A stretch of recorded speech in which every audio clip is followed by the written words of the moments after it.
వ్యాప్తంగా ఈ నెల 26వ తేదీన శ్రామిక శంఖారావానికి కార్మిక రైతు సంఘాలు ఇచ్చినటువంటి పిలుపులో భాగంగా ఇవాళ పలాస జంటపట్నాల్లో బైక్ ర్యాలీ నిర్వహించడం జరిగింది.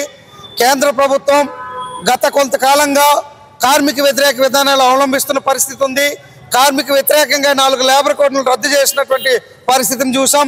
చారిత్రాత్మకంగా రైతాంగం అనేక మహత్తరమైనటువంటి ఉద్యమాలు నిర్వహిస్తే రైతాంగానికి హామీ ఇచ్చి కూడా ఈ బీజేపీ సర్కారు హామీని అమలు చేయడం లేదు. కనుక రైతాంగం పండించే పంటలు గిట్టుబాటు ధరలు కల్పించాలని చెప్పి, అలాగే కనీస వేతనం 26,000 రూపాయలు కనీస వేతనం ఇవ్వాలని చెప్పి కార్మిక రైతాంగ సమస్యలపైన దేశవ్యాప్తంగా జరుగుతున్నటువంటి కార్మిక సంఘరావంలో భాగంగానే పలాసలో కూడా ఈ నెల 26వ తేదీన ఆర్డీఓ దగ్గర జరుగుతున్నటువంటి కార్యాలయంలో జరిగే శ్రామిక సంఘరావాన్ని జయప్రదం చేయాలని చెప్పి కార్మికులకు, రైతులకు, విద్యార్థులకు, మేధావులకు మేము పిలుపునిస్తా ఉన్నాం. వంకల మాధవరావు, అఖిల భారత రైతుల సంఘం రాష్ట్ర అధ్యక్షులు. శ్రామిక శంఖారావం పేరుతో ఈవేళ ఈ కార్యక్రమాన్ని ప్రారంభించడం జరిగింది. పలాసలో బైక్ ర్యాలీ చూశారు ఇప్పుడే మీరు. అలాగే కేంద్ర ప్రభుత్వం చేస్తున్నటువంటి ఈ యొక్క అరాచకం అంటే కార్మిక సంఘాలపైన, ఇతర పేద వర్గాలపైన ఈవేళ భారతదేశంలో ఏం జరుగుతుందో అందరికీ తెలుసు. దీని మీద ఈ నెల 26వ తేదీన పెద్ద ఎత్తున అన్ని అంటే డివిజనల్ కేంద్రాల్లో అలాగే జిల్లా కేంద్రాల్లో పెద్ద ఎత్తున పోరాటాలు చేస్తామని చెప్పి ఈ సందర్భంగా మేము తెలియజేస్తున్నాం. ఏదైనా బీజేపీ ప్రభుత్వాన్ని గుణపాఠం చెప్పేంత వరకు కూడా ఈ అఖిల పక్షం అలాగే వామపక్షాలు అన్ని కలిపి ఈ పోరాటాన్ని కొనసాగిస్తామని చెప్పి చెప్తామని హెచ్చరిస్తామని. కేంద్ర ప్రభుత్వ ప్రజా వ్యతిరేక విధానాలపై శ్రామికులు, రైతులు, కార్మికులంతా కలిపి మరో శంఖారావం పూరించడం జరిగింది. రేపు 26వ తేదీన మొత్తం దేశవ్యాప్తంగా కార్మిక వర్గం అంతా కలిసి వచ్చి కలెక్టరేట్ల దగ్గర దద్దరిల్లేటట్టు ఆందోళన చేపట్టే ప్రోగ్రాం ప్రారంభమైంది. మరోసారి సమరం మోగించబడింది. అలాగే ప్రభుత్వ విధానాలు ఏవైతే ఉన్నాయో అవి ప్రజానుకూల విధానాలుగా ఉండాలి. కార్మికులు, రైతులకు అనుకూలమైన చర్యలు చేపట్టాలి. రైతాంగానికి గిట్టుబాటు ధరలు కల్పించాలి. కార్మిక వ్యతిరేక లేబర్ కోడ్లు ఏవైతే ఉన్నాయో దాన్ని రద్దు చేయాలని డిమాండ్ చేస్తూ పోరాటం ప్రారంభమైంది. అందులో కనీస వేతనాలు అమలు చేయాలని చట్టం కావాలి.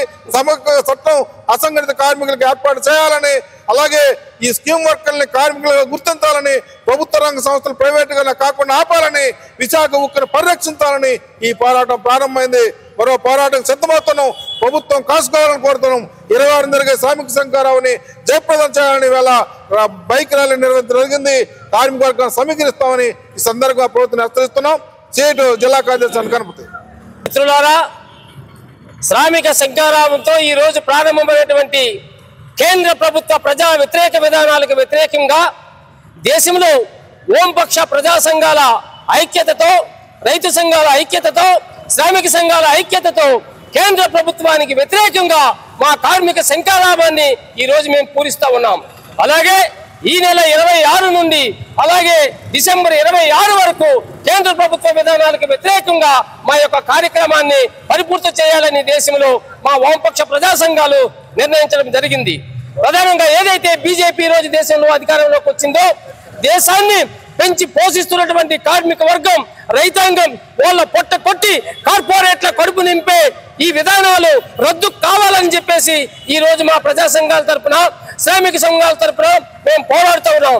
సుప్రీంకోర్టు తీర్పుని ఖాతరు చేయకుండా, రాజ్యాంగాన్ని విధ్వంసం చేస్తూ, ప్రజాస్వామిక విలువలను కాలరాస్తూ, పంటలకు గిట్టుబాటు ధరలు లేకుండా, శ్రామిక వర్గానికి కనీస వేతనం అమలు చేయకుండా ఈ రోజు దేశాన్ని అమ్ముతున్నటువంటి వాళ్ళిద్దరూ మోడీ, అమిత్ షా, అలాగే కొంటున్నటువంటి వాళ్ళు అంబానీ, అదానీలు, వీళ్ళు నలుగురు గుజరాతీలుగానే ఈరోజు దేశంలో ప్రపంచంలో పేరుగార్చి భారతదేశం యొక్క ప్రజల 144 కోట్ల ప్రజల సంపద వాళ్ళ కాళ్ళ దగ్గర దారాదత్తం చేశారు.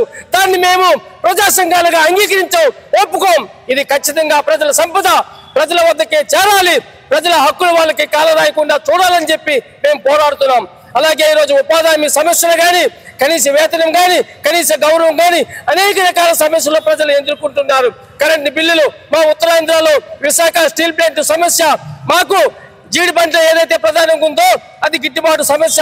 ప్రతి సమస్యతో ఈ రోజు దేశంలో ఉన్నటువంటి ప్రజలు అల్లకల్లోలంగా అతలాకుతలం అవుతూ ఉన్నారు. ఇవన్నిటికీ ఏకతాటిపై నడిపించడానికి ఒక నెల రోజుల కార్యక్రమం వామపక్ష ప్రజా సంఘాలు తీసుకున్నాయి.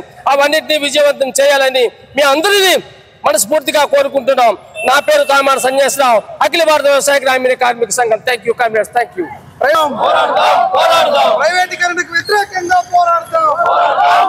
విశాఖ ఉక్కును కాపాడుకుందాం. విశాఖ ఉక్కును కాపాడుకుందాం. కార్మిక వ్యతిరేక లేబర్ చట్టాలకు కోట్లకు వ్యతిరేకంగా పోరాడతాం. స్వామినాథన్ కమిషన్ సిఫార్సులు అమలు చేయాలి. కార్మికుల సమగ్ర చట్టం తేవాలి. కార్మిక సంఘాల ఐక్యత. కార్మిక సంఘాల ఐక్యత.